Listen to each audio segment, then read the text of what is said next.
Uno 0-0 che comunque aiuta perché finisce la striscia, no, di sconfitte consecutive. L'Udinese porta un punto a casa contro una delle squadre più in forma, sono la squadra più in forma del momento, Davide.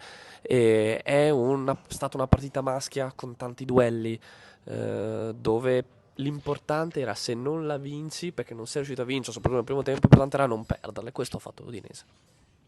Sicuramente l'aspetto fondamentale era interrompere le strisce di sconfitte consecutive perché ogni sconfitta aggiuntiva in una squadra che già di suo non ha più obiettivi diventa difficile poi da andare a smaltire, quindi sicuramente l'obiettivo primario oggi era tornare a casa con un risultato positivo. Poi bisogna analizzare quello che è successo ovviamente nella gara, una gara dove l'Udinese finalmente ha cercato di invertire la rotta con un po' meno frenesia rispetto magari a quanto è successo con Torino e Milan, dove si vedeva che c'era voglia di cambiare, ma anche tanto disordine in campo. Tant'è che proprio su quello poi le due squadre hanno giocato e hanno trovato i gol che hanno permesso a queste due squadre di vincere. In particolare un Torino non particolarmente entusiasmante, poi è andato veramente a farti male su dei difetti assolutamente tuoi. Oggi bene dietro e non era scontato perché hai rivoluzionato l'intera difesa e questo sicuramente sarà un tema che penso di cui vorrei parlare dopo.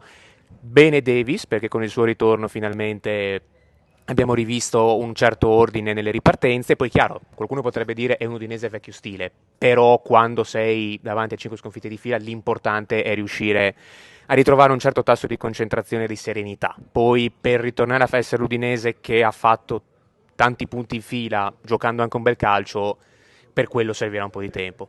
Sì, Davide ha già anticipato tutti i temi, quindi andiamo diretti, parliamo Ale di una ritrovata solidità difensiva. Alla fine, a parte la grande occasione di Orsolini, non c'è stato e la traversa, la doppia grande occasione di Orsolini. Diciamo che è un Bologna che ha creato tanto, in particolare nel secondo tempo, ma è stato un Udinese che secondo me anche a livello difensivo ha fatto una buonissima prestazione. Non a caso Solé è stato il migliore in campo, grandissimo nella prova di Cabasele. Quindi comunque si è ritrovato un po' quella compattezza che poi dopo ha aiutato un po' tutta la prestazione a venire fuori, no? Perché quando dai certezze dietro allora si può pressare un po' più alto, no? Cosa che ha sorpreso molto, no? Anche il Bologna, no? Questo pressing, questo inizio molto avanti dei giocatori, tant'è che il Bologna dalla costruzione del basso faceva fatica, più volte Skorupski lanciava lungo e sbagliava, no? Quindi anche questa ritrovata forza, compattezza dietro, secondo me ha aiutato poi dopo a fare all'Udinese una prestazione del genere. Sì, con un Bologna così in palla e con Biol fuori per squalifica, sicuramente c'erano tutti i presupposti per un disastro difensivo, viste le ultime uscite di Christensen e Cabasele. Cabasele da capitano ha ritrovato una solidità difensiva che, oltre che al campo, che gli mancava da diverse settimane, anzi mesi, ha trovato una solidità difensiva che poche volte lo abbiamo visto avere qui a Udine. Christensen è partito un po' spaventato forse, cercava di evitare danni, ha lanciato il pallone il più lontano possibile con poca precisione, ma con il passare dei minuti è cresciuto in solidità, anche in precisione, quindi questa è una nota positiva. Solé, come al solito, invece ha fatto la solita prestazione con la voce Dove ha grossa, giganteggiato. sempre, come sempre, di conseguenza questa è una cosa buona. Mi permetto di fare un passo indietro analizzando la partita in generale, dicendo che arrivati a questo punto della stagione, in questa situazione di classifica, io penso che noi, ma l'intera tifoseria, l'intero ambiente udinese non abbia la pretesa di punti quanto di prestazione, di gara, di grinta, di voglia di giocare, di voglia di cercare un risultato, che poi arrivi o meno, come è stato oggi, perché secondo me potevamo meritare anche 2 punti in più, non è importante. Ciò che è importante è rivedere una squadra che lotta, che gioca, che si diverte, che convince, e questo penso che sia la nota più bella di questa partita. Grinta, voglia di lottare, voglia di incidere che ha avuto il mio migliore in campo, Kenan Davis, veramente una partita importantissima e stava per spaccare tutto, no? Cioè quando è entrato 2 minuti e 20, pum, missile terra aria, becca la traversa, lo stadio si è svegliato, no? Con quel colpo, quindi veramente è stato un grande Davis, ma un Davis importante, no? Rooney ci ha detto se sta bene, no? Un giocatore completo ed è un giocatore che gioca la palla, sa tenerla giù e sa poi dopo anche essere pericoloso palla-piede, no? Quindi ha queste caratteristiche secondo me che nessun altro attaccante udinese ha e che forse in una partita come del genere e c'è una cosa che mi ha fatto veramente pensare, no? Tutti hanno detto sì, è vero, ci manca Tovene e Lucca, no? Anche Rooney ci ha ripetuto 2 o 3 volte, ci è mancato Tovene e Lucca, ma attenzione, in questi mesi ci è mancato anche Davis, proprio a sottolineare l'importanza che può avere questo giocatore.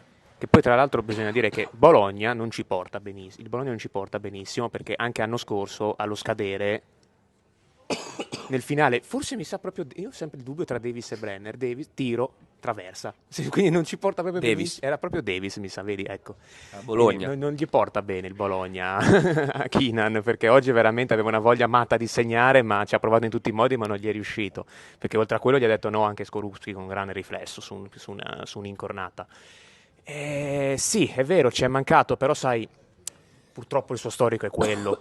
Questo è un giocatore che sarebbe da grandissime piazze perché è quello che può diventare Luka tra qualche anno, un giocatore che sa tenerti giù la palla, sa tenerti alta la squadra, però ha anche la tecnica per darti poi anche là bene all'azione, non solo limitarsi al passaggio banale per il compagno, ma con la sua fisicità sa destreggiarsi tra i difensori e ha anche un gran tiro. Purtroppo sappiamo che lui ha più o meno queste partite nel serbatoio. Lo storico per lui parla chiaro, quindi diciamo che ecco, capisco il mister perché le assenze di Davis erano programmabili da un certo punto di vista, se mi passate il termine. Quelle di Lucca e Toven sono un po' più purtroppo da sfortuna. E Davis quando c'è lo devi sfruttare perché l'abbiamo visto anche oggi, cioè, è un attaccante che dovrebbe essere in un'altra per altre squadre. Noi ce l'abbiamo, quando c'è lo usiamo e oggi ti ha fatto nettamente la differenza, assolutamente.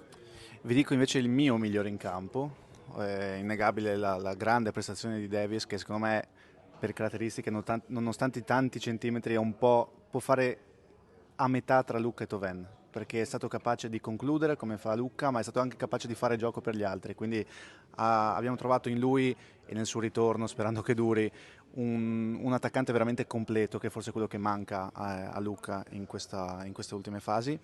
E il mio migliore in campo invece è Martin Pagero, perché nonostante le ultime settimane, gli ultimi mesi in cui ha trovato meno spazio, Martin Pagero è un giocatore che oggi ha dato l'anima in tutti i reparti, perché ha recuperato un grande numero di palloni, è stato pericolosissimo anche dalle parti di Skorupski, di conseguenza è un giocatore che è mancato all'Udinese, non per problemi fisici ma forse anche per scelte tecniche durante questa stagione, che si è ritrovato oggi e si è sentita la sua mancanza, oggi si è sentita la sua presenza in campo. Peccato quella munizione e la conseguente diffida, perché poteva continuare da qui alla fine della stagione a essere importante e salterà la prossima partita, ma speriamo che nelle ultime invece continui così.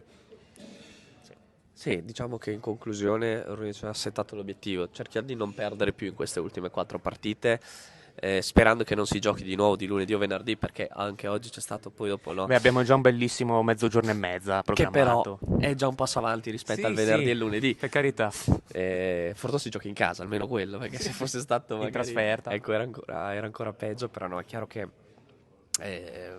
l'importante è chiudere bene adesso, no? Non tanto per i livelli di classifica, però secondo me questa squadra può arrivare nella parte sinistra della classifica, dovrebbe puntare ad arrivare nella parte sinistra della classifica per quello che ha fatto vedere, però è chiaro che dopo secondo me passa molto anche dalle prossime due. Perché io sono convinto che contro la Fiorentina, contro la Juve fai la partita, ma vincere a Cagliari, vincere col Monza in casa, è lì, no? Che si vede se questa squadra ha fatto quel click in più. È chiaro che la certificazione sull'uscita dal momento negativo arriverà nel momento in cui farai, vogliamo dire 4, restare bassissimi, 4 punti contro Monza e Cagliari, per non dire 6, che sarebbero assolutamente alla portata, e se vuoi arrivare nella metà sinistra della classifica e se vuoi arrivare a quell'obiettivo 50 punti, che potenzialmente è ancora alla portata, ce ne siamo dimenticati perché dopo 5 sconfitte di fila non ci pensi più tanto, però tecnicamente a 50 ci puoi ancora arrivare. E Cabasele tra l'altro in conferenza lo ha detto chiaramente che quella è la loro linea a cui vorrebbero arrivare. Vittoria su 4.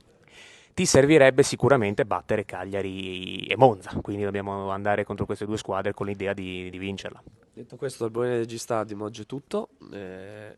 Non ci vediamo per settimana qua a commentare la partita, perché non andiamo neanche a Cagliari in realtà, piccolo spoiler. Purtroppo non abbiamo l'aereo privato per fare la trasferta. Non ancora, però Davide non vedrà l'ora di commentare un bellissimo lunch match domenicale. Belli, gli lunch match li adoro proprio ormai. Solto forte, il tuo pane sì, quotidiano, sì, lo mastichi.